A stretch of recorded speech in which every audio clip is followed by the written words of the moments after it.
لا حاجة لنا بالألم العاطفي، ولا ينبغي أن يكون رفيقاً دائماً لنا. ملخص كتاب كيف تصلح قلباً مكسوراً، تأليف جاي وينش، بصوت تمارا حمام. كمعالج نفسي تعاملت مع العديد من حكايا انكسار القلوب، تلك الحكايا التي تتمحور حول الأوجاع العاطفية. أبطالها أفراد تعرضوا للأسى والانكسار، خيمت عليهم مشاعر الصدمة، وكأنهم يعيشون في عالم بديل لا واقعي، فانقطعوا عن الحياة العادية. مع كل حكاية كان قلبي ينفطر تعاطفاً مع أصحابها نتيجة ما يعانون منه. تلك المعاناة التي تختلف شدتها من شخص لآخر حسب طبيعة الخسارة وملامح الشخصية الأساسية الخاصة بالفرد ذاته، وأساليب مواجهته لما يعاني منه، وكيفية معالجته لسوء إدارة مرحلة التعافي، إضافة إلى أهم عامل مؤثر في فترة التعافي، وهو أنظمة الدفاع. ومعظمنا لا يعرف سوى نوعين منهما، وهما الدعم الاجتماعي والوقت. وغالباً ما ينعكس أثر هذه الأنظمة على مواقفنا السلوكية، فإما أن نتخلص من جراح الانكسار، وإما أن نخدع أنفسنا قائلين: كل شيء بخير، علي فقط الحفاظ على هدوئي والاستمرار. لكن خداعنا هذا سيعمق جراح القلب لا أكثر. لذا سأخبرك هنا عن إجابة مباشرة لسؤال: كيف تصلح قلباً مكسوراً؟ الفصل الأول: يعد دعم الآخرين أهم عامل للشفاء من انكسار القلب. بداية، تكمن الإجابة بإدراك أهمية الدعم الاجتماعي كأحد أنظمة الدفاع، وهو دعم الأسرة والأصدقاء، إذ إنهم من يقدم لنا كامل التعاطف للخروج من الأزمات. وإن لم يتوافر هذا الدعم، سنفقد حتماً أهم المكونات العلاجية، وسيتفاقم الانهيار العاطفي لدينا، ولن يبقى أمامنا سوى الوقت. لكن الوقت للأسف متغير لا يمكننا التحكم به، ولهذا يلجأ معظمنا إلى البحث عن معالج يقوم مقام الصديق لتلقي الدعم المفقود منه. وفي ذلك تخطر على بالي قصة كاثي التي عاشت فترتين عاطفيتين.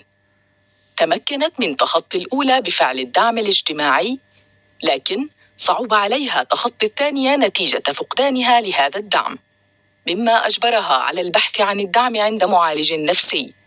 أتظن أنني أبالغ؟ إذن دعني أسرد لك قصة كاثي. إنها فتاة في العشرينيات من عمرها، كانت حياتها تسير على خير ما يرام، ولكن في يوم حلت الكارثة، إذ اكتشفت إصابتها بالسرطان ولمرتين على التوالي. عندها بدأت رحلتها في مواجهة مرضها بتلقي العلاج الكيميائي. كان التأقلم مع ذلك صعباً. تقول كاثي: كانت آلاماً شديدة، ولكن أصدقائي وأفراد أسرتي جعلوني أتجاوز تلك المرحلة. هذا ما قالته لي في جلستها معي. ما يميز كاثي حقاً هو قوتها العاطفية، إذ إنها لم تستسلم لمرضها، وواجهته لحين وصولها إلى مرحلة التعافي واستئناف حياتها السعيدة. ولكنها للأسف فقدت قوتها هذه عند مواجهة آلامها العاطفية نتيجة انفصال حبيبها ريتش عنها، لأنه لم يستطع رؤيتها بعين المحب. لقد دعمها من حولها كثيراً، لكن صبرهم قد نفد بمرور الأشهر. فما يحدد تعاطف الآخرين معنا عند انكسار القلوب هو مقدار الألم الذي يظنون أننا نشعر به، وليس ما نعانيه حقاً في الواقع. فيفترضون أن الذي يعاني قد فشل في معايشة آلامه واستسلم، وبهذا يرون أنهم غير ملزمين بمواصلة التعاطف معه إذا ما طال أمد شكواه. لذلك وللأسف يصل من يعاني إلى مرحلة نقد الذات ولومها. تماماً مثل كاثي التي فقدت تعاطف أنظمة الدفاع من حولها. فكيف يمكننا التعبير عن معاناتنا بالشكل الصحيح؟ الفصل الثاني: يتشافى قلب المرء من خلال قدرته على التعبير عن معاناته. في الواقع، أنهكت كاثي أنظمة دفاعها من خلال التعبير عن تبريراتها الخاصة لما ألم بها. فعلى الرغم من أن حبيبها ريتش برر لها سبب الانفصال الحقيقي، إلا أنها ما زالت تبحث عن أسباب أخرى وتردد ذات الأسئلة مرارا وتكرارا، مثل: ألم أكن جيدة بما فيه الكفاية؟ ما الخطأ الذي وقعت به؟ لهذا، كل ما علينا فعله هو أن نكون صريحين مع من يدعمنا، وأن نستقبل هذا الدعم وفق طريقته الخاصة، وألا نكون محرجين مما نعاني منه. من الطبيعي أن نجد دعماً عندما نشعر بانفطار القلب نتيجة المرض أو الانفصال، ولكن أسنجد مواساة من رئيس بالعمل لموت حيواننا المحب؟ الإجابة حتماً ستكون كما جاءت في قصة بن أحد مرضاي، إذ توفي كلبه بوفر الذي كان بالنسبة إليه بمثابة أحد أفراد أسرته ورفيق دربه الذي شاركه أحزانه عند وفاة والديه. عندما مات بوفر، تحطم قلب بن، ولم يجد أي مراعاة لحالته من رئيس عمله الذي اعتبر أن بوفر مجرد حيوان، ولا يدعو الأمر لأخذ استراحة من العمل واستيعاب الألم. لقد استغرق بن أشهراً عديدة للتعافي من مأساة بوفر، وهو وقت أكثر بكثير مما احتاج للتعافي من وفاة والديه، ربما لأن بوفر كان جزءاً لا يتجزأ من حياة بن اليومية، كما كان لعدم قدرة بن على التعبير عن حزنه في عمله أثر كبير في تعميق جراحه وتأخر تعافيه. لذلك، دعني أقول لك إن الفهم الصحيح لمعاناتنا والتعبير عنها يعد خطوة أساسية على طريق الشفاء. لكن هل يعقل أن يتسبب انكسار القلب بكل هذا التعطل عن ممارسة الحياة بشكل طبيعي؟ اقتباس: انكسار القلوب كالخاطف، فالمعاناة العاطفية التي يسببها تغزو أفكارنا وتأسر انتباهنا وتستحوذ على تركيزنا. الفصل الثالث: يؤثر انكسار القلوب على تفكير المرء وعقله. وكإجابة على السؤال السابق، حاول تذكر أحد المرات التي تعرضت فيها لصداع مؤلم. ألم تجد صعوبة حينها في العمل بكفاءة؟ لا بد أنك كنت تصف آلامك تلك بأنها لا تحتمل. وكذلك ألم انكسار القلب، إذ أثبتت إحدى التجارب أن انكسار القلب يتسبب باختلالات إدراكية ووظيفية أساسية، وبالتالي حدوث انخفاض مؤقت في معدل ذكاء الفرد عند تفكيره في إحدى الذكريات المؤلمة عاطفياً، عدا عن التأثير الكبير على أدائه للمهام التي تتطلب المنطق والاستدلال. وما يجعل الألم العاطفي مضاعفاً هو تجاهل الألم، وما ينتج عنه من اضطراب في وظائف الدماغ. وهذا ما حدث في حالة كاثي، إذ لجأت إلى تخفيف وطأة الانفصال العاطفي من خلال البحث في الذاكرة والصور القديمة. لم تتقبل ما حدث معها، فأمضت الوقت تنظر إلى صورها مع حبيبها وتستعيد لحظاتها السعيدة، لعلها تجد عزاء في تذكرها لما تشتاق إليه. فأصبحت مثل مدمن انقطع عن جرعته فأصابته الأعراض الانسحابية، إذ أظهرت دراسات الدماغ أن العلاقات الرومانسية تدفع بالتفاعلات الكيميائية العصبية المرتبطة مع حالات الإدمان إلى النشاط.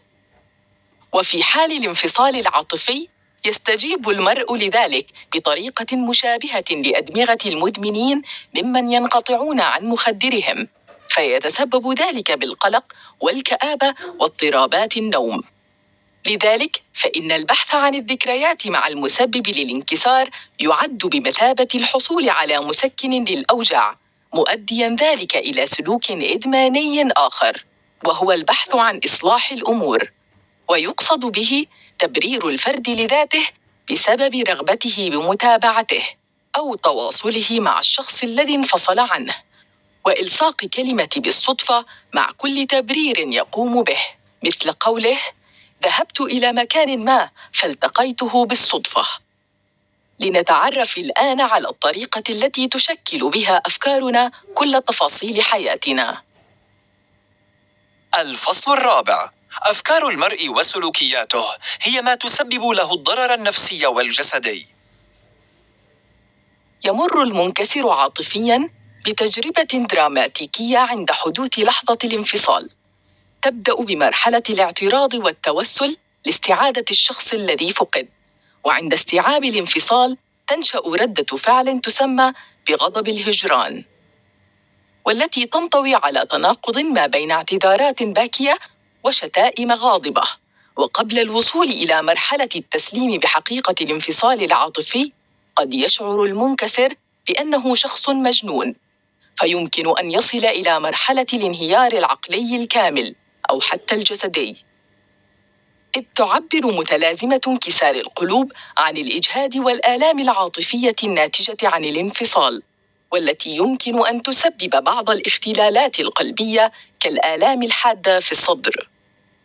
فانكسار القلوب يعمل على زيادة إفراز هرمون الإجهاد الكورتيزول، ليؤثر ذلك مباشرة على كفاءة جهاز المناعة في الجسد، فضلاً عن تأثير الإجهاد على وظائف القلب والجهاز الهضمي، ناهيك عن أثره في إضعاف قدرة الفرد على مواجهة أصغر المشاكل وأتفهها. فتخيل مثلاً أن ينفجر شخص ما بالبكاء بسبب عدم عثوره على الحليب في ثلاجته. إذن أفكارنا وسلوكياتنا الخاطئة التي ننتهجها في مواجهة الانكسارات هي ما تسبب لنا الضرر النفسي، لذا يعد ما يسمى بالإغلاق المعرفي أمراً ضرورياً لعلاج انكسارات القلب، والذي يتحقق من خلال التيقن من أسباب الانفصال العاطفي وفهم بواعث انتهاء العلاقة، وهو ما لم تحققه كاثي عندما تجاهلت السبب الذي قدمه لها حبيبها ريتش، واستمرت بافتراض أن انفصالهما حدث بسببها، فزادت من أضرارها النفسية دون إدراك كامل منها لذلك، ودخلت بما يعرف بمتلازمة الحزن الشديد. شعرت بمشاعر مؤلمة طويلة ومستمرة لدرجة أنها لم تعد قادرة على ممارسة أنشطة حياتها. نتجت هذه المتلازمة كشكل من أشكال الإدراك السلبي الذي يمثل الأفكار والمعتقدات غير الدقيقة التي تشعر المرء بعدم الارتياح لنفسه. وغالباً ما يرافق هذا الإدراك مشاعر تدني احترام الذات والاكتئاب والقلق وانكسار القلب. لكن ما الذي يجعل من ألم انكسار القلب صعباً هكذا؟ الفصل الخامس: العطف الذاتي والتأمل الذهني يسرعان عملية شفاء القلب المكسور. لعل أبرز ما يجعل من ألم الانفصال العاطفي صعباً هو تجميلنا للشخص الذي يتسبب بألمنا العاطفي، وإضفاء صفة المثالية عليه، إذ إننا لا نركز إلا على جوانبه الإيجابية، ونستذكر اللحظات الرائعة التي نعيشها معه، وهذا ما يدعونا إلى إعادة النظر في آلامنا العاطفية، والالتزام بنظرة متوازنة في أذهاننا عمن انفصلنا عنهم، وتذكير أنفسنا بعاداتهم المزعجة، ليس بهدف كرههم، بل للتعرف على عيوب علاقتنا معهم، والتقليل من مخاوفنا المرتبطة بما يذكرنا بهم، وذلك ببناء ارتباطات نفسية جديدة لجميع الأشياء والأماكن المتعلقة بحالة الفقدان. وهنا يكمن تحدي التخلص من ألم العقل المسبب للشعور بالانكسار. إن ما تعانيه عقولنا لا يمكن التخلص منه ما لم نعقد العزم على فعل ذلك، لأن العقل مصمم كي يحتفظ بالألم والتجارب المحبطة في سبيل منعك من تكرار نفس الخطأ، ولذلك يحتفظ بهذه الذكرى ويستعيدها بكل مشاعرها كلما خطرت لنا. وصعوبة التعامل مع ذلك تكمن في مهمة التخلص من الحضور النفسي لمسبب الانكسار في أفكارنا اليومية. أن نقول وداعاً للشخصيات التي كنا عليها حينما كان للحب أهمية لدينا. علينا أن نتعافى ونمضي في حياتنا، وأن نتبنى عادة جديدة من شأنها منحنا الثقة بالنفس، ألا وهي العطف الذاتي، وذلك بإيجاد صوت داخلي غير متسرع في الأحكام، ويستجيب لمعاناتنا بالعطف والاهتمام لا بلوم الذات، باستبدال الأفكار الناقدة للذات بأفكار داعمة لها، وإدراك حقيقة أن البشر يخطئون ولا بأس بذلك. غالباً ما نسعى إلى إيجاد سبب واضح وصريح للانفصال العاطفي.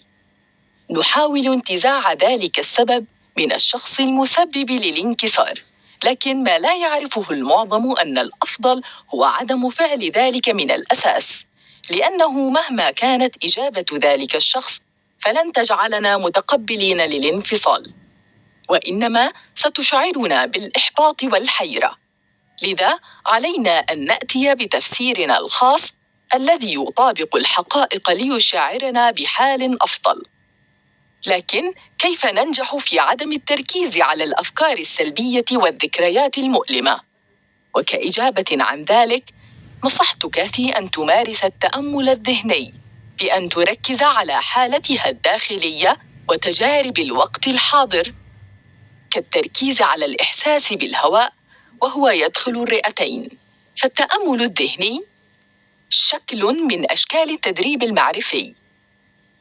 لقد نجح الأمر مع كاثي، فقد انخفضت ردود أفعالها العاطفية وأفكارها السوداوية، ولم تعد تعاني من الآلام النفسية المستمرة.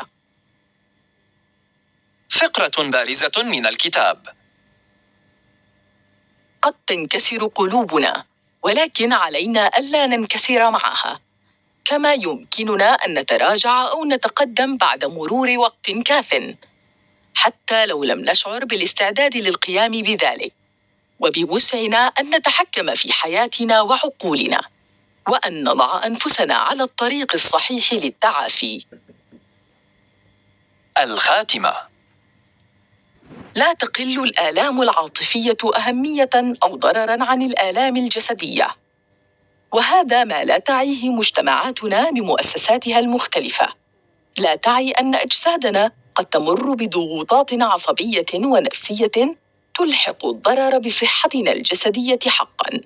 لا تدرك أن الأحزان تعمل على تنشيط تفاعلات كيميائية في الجسد لتسبب أعراضاً مشابهة لأعراض الإدمان وآلامه، تؤثر على إبداعنا وإنتاجيتنا والوظائف الذهنية، لدرجة أن نصبح غير قادرين على عمل أبسط المهام، غير قادرين على معايشة أيام عادية، منفصلين عن الآخرين. نتساءل عن كيفية تعريفنا لأنفسنا وهويتنا الشخصية، ولكن على الرغم من غياب الدعم المؤسساتي ذاك، ينبغي أن نذكر أنفسنا أنه بإمكاننا التخفيف من آلامنا العاطفية والتعجيل بشفائها، وذلك بإدراك ما نفكر به حقاً لنستخلص الإيجابي والمنطقي منها ونركز عليه، وبالابتعاد عن لوم الذات المفرط، بالصبر وعدم التسرع بإطلاق الأحكام، وبأن نكون أكثر رأفة بأنفسنا وأكثر تقبلاً لطلب المساعدة ممن حولنا دون خجل من الأزمة التي نمر بها. فبكل بساطة، أي أزمة لها حل بلا شك، وكذلك انكسار القلب بإمكاننا الشفاء منه.